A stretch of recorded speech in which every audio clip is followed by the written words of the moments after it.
మనం మంచిగానే తోముతున్నాం, సింక్ బానే క్లీన్ చేసుకుంటాం అనుకుంటామండి. అక్కడ మాత్రం గమ్ పెట్టారండి. గమ్ పెట్టేటప్పుడు అది కొంచెం మసిలాగా కొంచెం వేడి చేసి అతికిస్తారు కదండీ! అక్కడ మూలకైతే మాత్రం మాకస్సలు పోదండి. ఇంకా గీరాననుకోండి అటు మూలకి, ఇంకా గమ్ అంతా ఊడుతుంది. కింద షింక్ కారుతుందండి. అందుకే ఆ గమ్ పెట్టేటప్పుడు పొరపాటు జరిగిందేమో! ఎంత తోమినా తెల్లగెళ్ళదండి. ఆ మూలకి మీరు చూస్తే అనుకుంటారు సరిగ్గా తోమలేదేమో అండి. నేను ఎంత రుద్దుతానండి అక్కడికెళ్లి చూడండి మీరు. అయినా పోదండి అది. అలాగే ఉంటుంది. ఎందుకంటే అది గమ్ము అతికించేటప్పుడు మరి ఆయన ఎలా అతికించాడో తెలీదండి మాకు. నీళ్లు కారుతుంటే అతికించాడు. ఎంత తోమినా పోదండి. కానీ ఇలా నీట్‌గా క్లీన్ చేసుకోవాలండి. ప్రతిరోజు కూడా మనం సింక్ సరిగ్గా లేకపోతే మన ఆడవాళ్ళం ఎంత పని చేసినా వంటగదిలో ఫెయిలేనండి.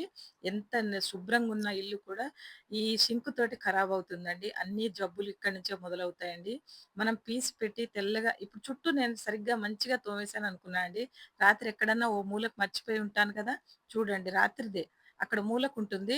నేను మొత్తం సరిగ్గా తోమేసాననుకున్నాను. ఆ సందులలో, మూలలలో పెద్ద పెద్దయి స్టీలియి అయితే త్వరగా తోమేస్తారు. అవి మంచిగా ఎళ్ళిపోతాయి. కానీ ఈ పెద్ద షింకులండి లోపల టైల్స్ ఉంటాయి గదా! మంచిగా మూలలా క్లీన్ చేసుకోవాలండి.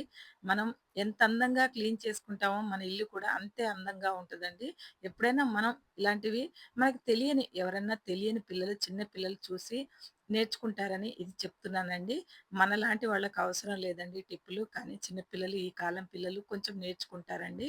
ఇలా బోళ్ళన్నీ తోమేసిన తర్వాత 4 బోర్లున్నా కూడా నేను ఇలా మొత్తం క్లీన్ చేసుకుంటానండి. ఈ పీస్ మాత్రం రాత్రి వేడి నీళ్ళలో పెట్టి సరిగ్గా క్లీన్ చేసుకోవాలండి మనం అంట్లు తోమినప్పుడే. ఇలా శుభ్రంగా ఉంటే ఎప్పుడూ కూడా షింక్ అందంగా ఉంటుందండి. చూడండి ఇలాగే పెట్టుకోవాలి అందరూ కూడా. మనమందరం శుభ్రంగా